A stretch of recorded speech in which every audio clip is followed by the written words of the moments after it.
Hello, hope you're doing great. This is a fix to my last video where I talk about unit sizes. I try to explain there large versus small units. I try to demonstrate that large units are more efficient in terms of using the same amount of resources. They deal more damage in combat and they receive less damage in combat. So for heavy places like here, you should use big units. But also talk about the concept. It's a legacy concept that we talk about 20 size, 40 size, because in the past the combat width was limited to multiples of 20 or 40. So if you are attacking, for example, from this province to this one, you have a combat width of 80, and if you add another province, you have a combat width of 120. That has changed, so you shouldn't ever limit to combat size of 20 or 40, but players, we talk about 20 size or 40 size in a general way to refer as a unit that is about 40, maybe 42, 44. It depends on the terrain. We are going to go into detail soon, but the idea of that video is that big units are more efficient and you shouldn't waste resources in area that you don't need them. For example, this one, I only need to contain the enemy here. I use very small brigades, and I have my elite division here that just cut them their depot, so they are isolated, and I'm not going to waste very useful artillery here that I could use here. So what I say that this Windows is your best friend, and when you have surplus here of any kind of artillery, you just duplicate a new template. For example, you take any of the templates that you have and of different combat size, you take any one and you duplicate this one, and you add one artillery, for example here, and you save as a new template with a different icon. So if you have just a few more artillery, you just change the template of 1-2 divisions only, because if you change the template in general, you're going to be changing the template to all the units and you're going to be lacking resources. Now I would like to share with you a table. In the past I told you that the combat width was 80 and each new direction from attack added 40. Now things have changed. For example, if you are in the desert, the combat width is 90 and each time you add a new direction is 45. In forest is 84 and 42. So if you are going to be attacking on forest only, your perfect division size should be 84. But if you plan to attack only in hills, your perfect size should be 80. But it's not a problem if you use size 84, because if you attack on hills with size 84, you will have a very small penalty of about 1%, so it's not big deal. Also in jungle you have 84, you have marsh, you have mountains. I don't care much about mountains because I do not use tanks on mountains, so my tanks division don't care about this. Plains have a lot of space, so for example I use truck divisions with armor, but they design them to fight in planes. So if I have a template with trucks, probably the size will be 45. But if I use horses that they are going to be fighting in forest, they have a size of 42 at best. So you shall have different templates. And also there is an exception, urban. Urban, the size is it's huge from one direction, 96, but they add very little from new direction, just 32.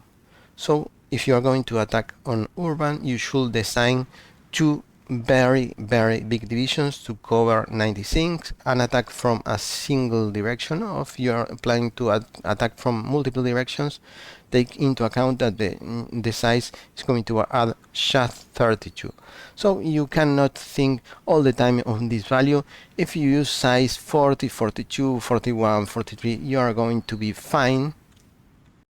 Also, for example, this is my Wing Hussar unit, it's my elite unit. When I started with this template, I had just 3 tanks and the combat width was much smaller. Let me check. The combat width was only 29 And as they get more experience, when they transform into elite, because when they are elite they gain experience faster. So let me jump to the unit.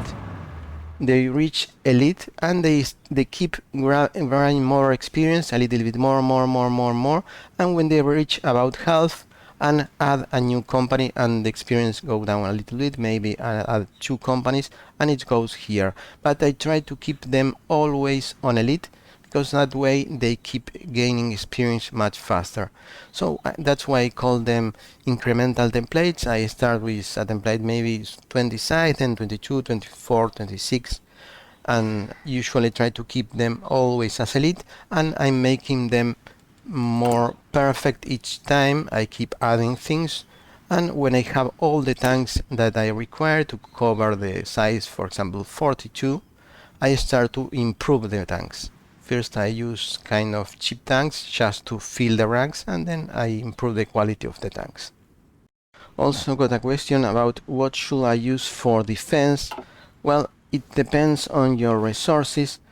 In critical areas you should use units as big as possible, because they are going to be far more efficient, and you should add a tank. For example, this is the infantry template. We're going to talk more in detail because you should add a flamer tank also. It's just starting. As I said, it's an incremental template. I start with this, but this medium tank has a lot of armor, gives the units a big bonus. It multiplies the defense power by 4 in terminal practice, because they take half damage and do almost twice as damage. And since I spend a little bit on the tank, I try to add all the artillery that I can here. So instead of adding artillery to the other infantry units, I try to spend all my best artillery here and here. So this unit is like a stone. I also use this icon, the fortress, and you put this on the critical areas. They are still not full because the war just started and I don't have many resources, but if you check the combat, they still have 36 rifles, so they are quite outdated. But as you can see, they have the shield, so they take very little damage, and when I start adding up artillery, their damage will be much higher. And you should do this division as big as possible, so you overcome the enemy defense.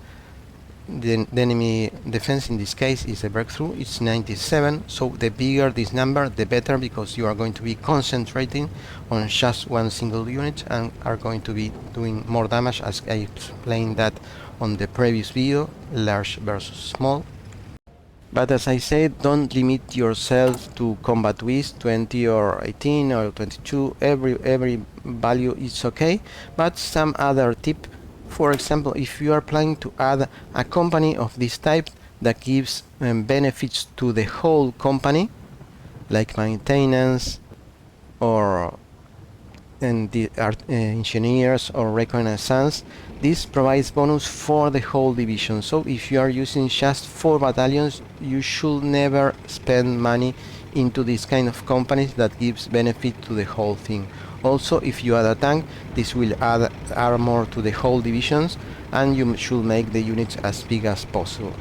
But if you are planning to do divisions very small, for example, these are my militia. In this case, you should add here, or could add, for example, artillery or anti-air, but never recon, never maintenance, never engineer, because it's going to be a waste of money.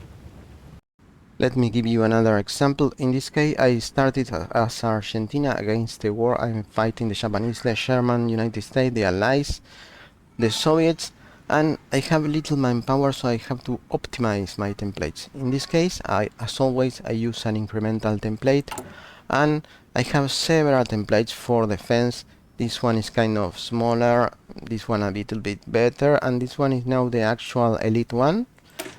And as you can see, they use not so much manpower, but a lot of punch, and of course the armor and the flamer tank. It's critical and essential. I will explain that in detail on a next video.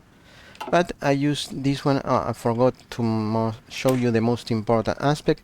The combat width is right now 34, but later will be 36, 38, 40, 42, 44. I don't care, it's not important, since you're going to have just one of these division in each province and it's going to be okay. So to summarize, do not restrict yourself to 20 to 40, do several templates, keep copying the templates, use all the amount of resources that you have here, put them on the front line, and therefore you're going to be having different sizes. And if you plan to attack on a special type of terrain, take into account the combat width that I mentioned, so your elite units should match your desired terrain. In my case, I always go for forest in Europe, so my perfect size is 42 for attack, but it's not critical. 44 work perfectly, size 40 also works perfectly, so don't worry too much about that. And also try to use the bonus that apply to a whole divisions in only big divisions. If you're going to use small divisions, like maybe this one, try to use not companies at all, or companies that give you a raw bonus, like the artillery, anti-air. This one, do not use it because it has a bug.